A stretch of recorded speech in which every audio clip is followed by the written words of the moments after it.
warahmatullahi wabarakatuh. Hai teman-teman. Perkenalkan, nama aku Sakina Elsa Malika, biasa dipanggil Eca. Aku dari kelas 11 IPS 2. Lupain. Jadi di video ini aku mau bikin video tentang resensi aku terhadap film apa yo? Ada deh pokoknya tentang film The Conjuring 2. Ting ting ting ting ting. Kenapa aku milih film The Conjuring 2 untuk dijadikan resensi aku?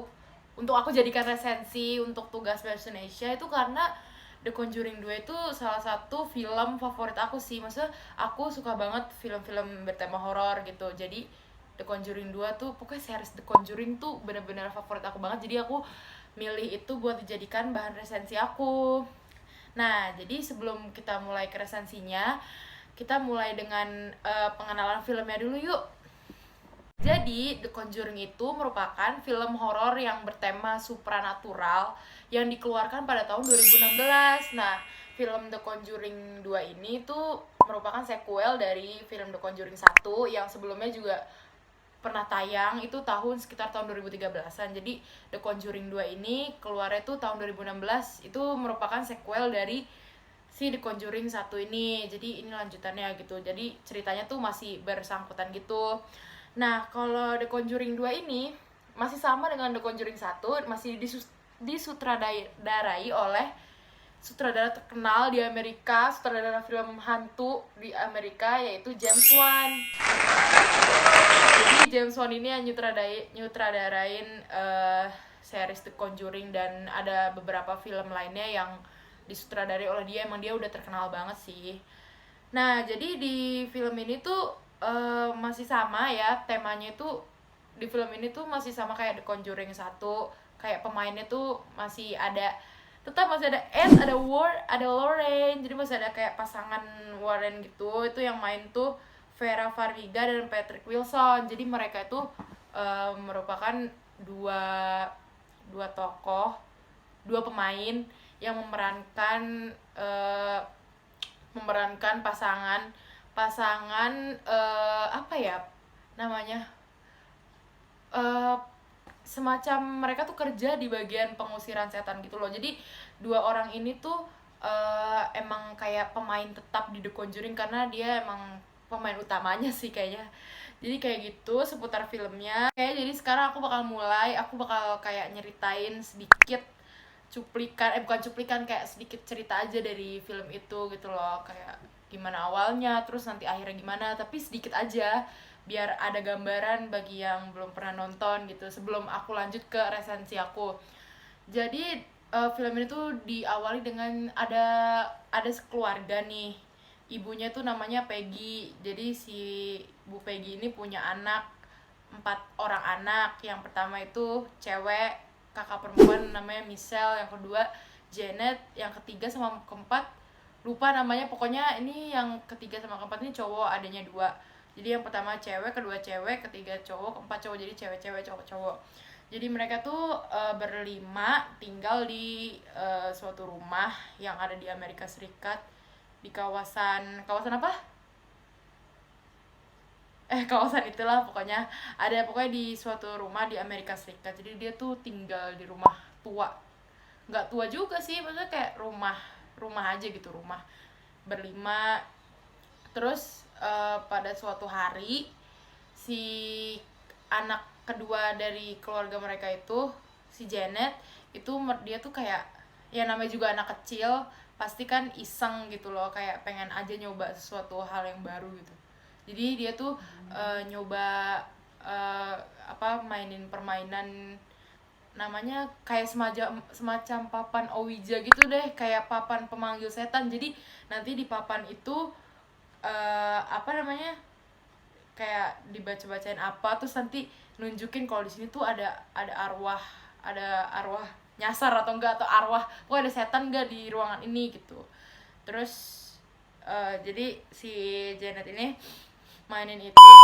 Terus pas mereka mainan itu kan, kalau misalnya ada di situ ada hantu gitu, pasti nanti kayak kedeteksi gitu kan kalau ada hantu gitu, kayak ngarahin ke jarum itu, kayak ngarahin ke arah ada hantu gitu.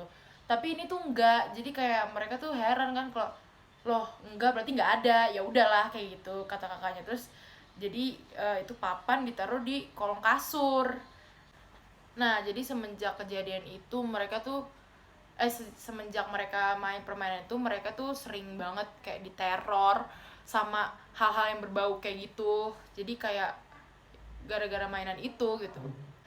Kasus keluarga Hosen ini udah kedengar sampai gereja-gereja yang ada di sana gitu, sampai polisi pun udah datang. Jadi kayak udah termasuk besar gitu. Terus pastor ini minta tolong ke pasangan Ed dan Warren ini buat um, neliti apakah kasus ini tuh benar atau enggak. Jadi mereka tuh dipanggil buat nyelidikin gitu, sama sekalian kalau misalnya emang ternyata kasus itu benar ya disuruh untuk melakukan pengusiran seperti kerjaannya seperti biasa. Nah, jadi pas si pastor itu datang, itu dia tuh ngasih tunjuk rekaman suara si Janet ini, anak kedua dari keluarga Hoson itu.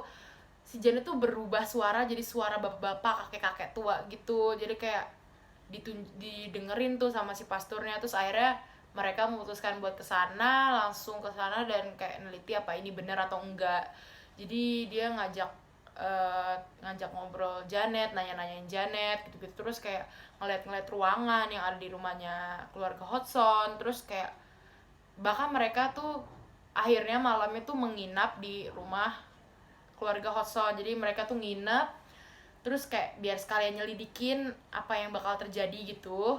Terus sampai pada suatu malam tiba-tiba Janet tuh pas tidur, kan dia tidur sama ibunya, sama si Peggy.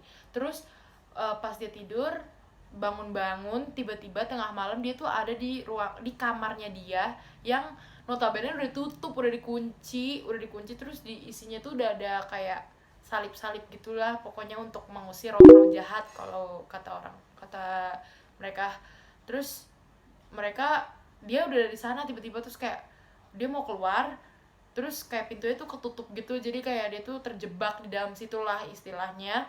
Terus ada hantu yang ngerasukin si Janet ini, yang bapak-bapak itu munculin diri. Itu namanya hantu Bill Wilkins. Jadi dia tuh seorang kakek-kakek yang katanya tuh pemilik rumah itu sebelumnya. Terus dia meninggal di sofa yang ada di rumah keluarga Hodgson. Jadi kayak dia yang ngerasukin dirinya Janet gitu pas yang suaranya berubah itu. Terus akhirnya pas dia mau keluar tuh dia berusaha kan nggak bisa kan, terus kayak jadi gaduh kan suasana di rumah itu. Terus Ed dan Lauren pun akhirnya bangun, terus kayak mereka tuh langsung kayak berusaha buat nyelamatin sama nyelidikin apa ini tuh benar apa settingan doang gitu. Nah, setelah mereka untuk memutuskan melakukan pengusiran setan, ya mereka melakukan kerjaannya lah seperti biasa, kayak baca-baca Alkitab, atau pokoknya yang dilakukan oleh para paranormal seperti pada umumnya gitulah. Gimana pokoknya di situ tuh kayak macam-macam deh kejadiannya. Maksudnya kayak ada pokoknya di bagian itu tuh paling greget banget, sampai kayak wah gila sih, sampai bener-bener wah pokoknya keren deh.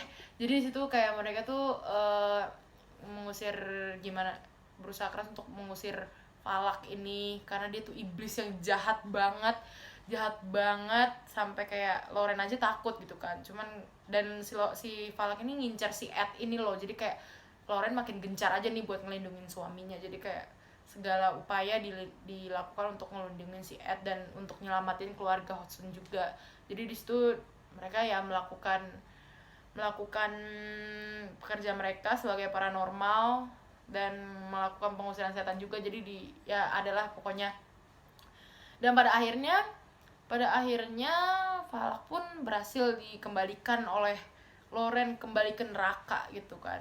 Jadi Falak nih gak bisa diusir pakai mantra apapun atau pakai baca apapun selain dengan cara disebut namanya. Wah, cuman disebut namanya aja dia tuh langsung hilang gitu. Kayak dia mau dibacain apa itu dia nggak bakal balik gitu. Jadi kalau dia cuma disebutin namanya aja tuh udah langsung merasa panas, terus langsung balik lagi deh ke neraka.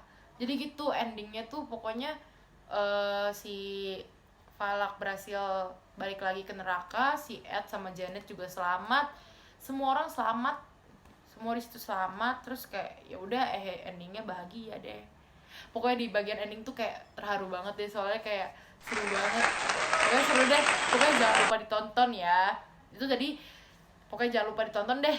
Nah, jadi itu tadi merupakan sedikit apa banyak ya? Sedikit cuplikan tentang bukan cuplikan, sedikit cerita tentang The Conjuring 2. Kalau misalnya diceritain semuanya nanti spoiler kan. Kalau yang belum nonton kan kayak gitu kan.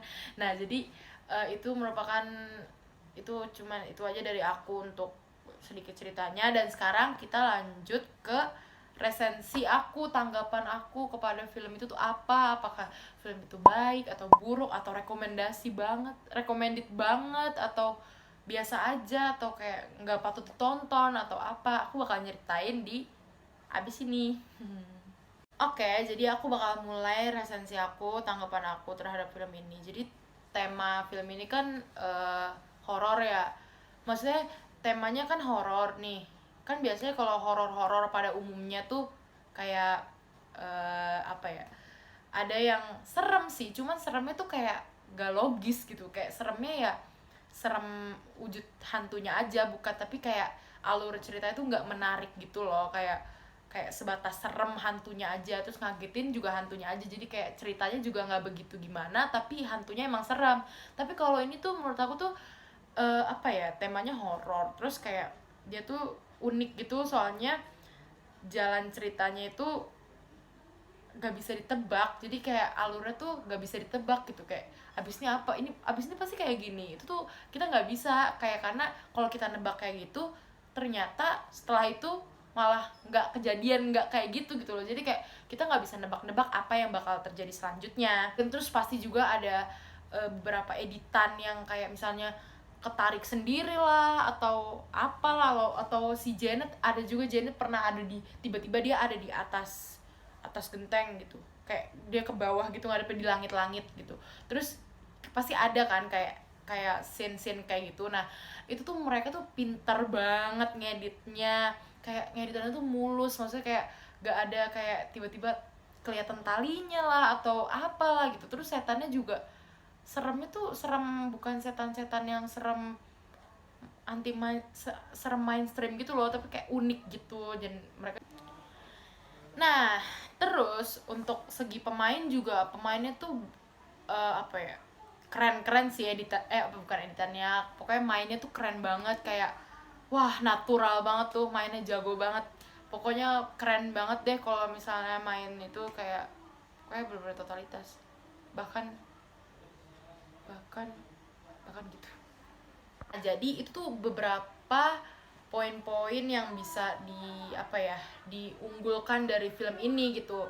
Jadi film ini tuh kayak unik kan, maksudnya dari alurnya aja juga nggak bisa ketebak lah, terus editannya bagus, terus pemainnya juga totalitas, terus ada hikmahnya juga. Dan keunikan dari film ini tuh salah satunya adalah film ini tuh dari kisah nyata. Jadi ini tuh kayak series The Conjuring tuh emang kisah nyata semua gitu loh. Jadi kejadian itu kayak pernah terjadi di masa lalu oleh nama yang sama gitu, tapi beda pemain ya, maksudnya bukan pemain itu, mereka tuh cuma acting aja kayak gitu kan.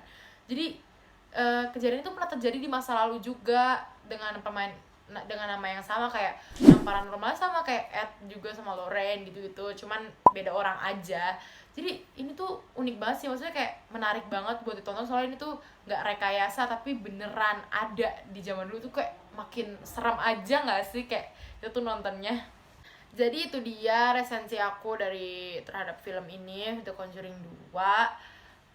Seperti yang udah aku sampaikan di atas, aku bisa nyimpulin bahwa ini tuh sangatlah recommended banget buat semuanya. Jadi film ini menurut aku ini banyak kelebihannya sih, nggak ada kekurangan. Kalau menurut aku ya, semuanya kelebihan, nggak ada kekurangan. Jadi kayak aku nonton juga kayak nggak ada yang kayak apaan sih gitu. Jadi ini film bagus banget. Jadi kayak menurut aku nggak ada yang buruk, semuanya baik. Nah setelah itu, habis dari resensi, yang terakhir aku bakal ngebandingin film ini sama film The Conjuring 2 sama film The Nun. Jadi The Conjuring 2 sama The Nun itu sebenarnya sih beda ya, maksud ceritanya aja beda, filmnya juga beda maksudnya, tapi hantunya ini sama. Kalau The Conjuring 2 kan kayak lebih ke film hantu yang hantunya tuh falak. Kalau misal The Nun itu tuh film hantu yang gimana falak itu bisa terjadi gitu. Kayak tetap ada hantunya si falak juga, cuman gimana falak bisa terjadi tuh diceritain di situ dari dulu-dulunya gitu. Terus kalau film The Conjuring 2 sama film The Nun ini bedanya sih jauh sih ya. Maksudnya kalau The Nun ini lebih ke apa ya? Zaman dulu banget. Kalau ini kan masih kayak zaman dulu tapi kayak ya udah masih udah ada modern dikit lah.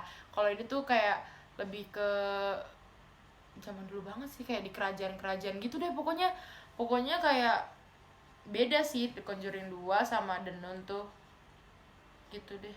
Untuk perbandingannya kayak The Conjuring 2 lebih gampang ditebak, enggak gampang ditebak, maksudnya The Conjuring 2 itu lebih kayak gampang dipahami tapi sulit ditebak. Kalau The Nun tuh susah dipahami dan sulit ditebak juga, jadi kayak The Nun tuh lebih ekstrim gitu lah pokoknya. Jadi dari segi itu aja udah beda gitu, pokoknya kayak jenis filmnya tuh beda. Kalau itu kan masih di perumahan-perumahan, kalau ini tuh kayak di kerajaan-kerajaan apalah gitu, pokoknya udah bener-bener jadul banget gitu.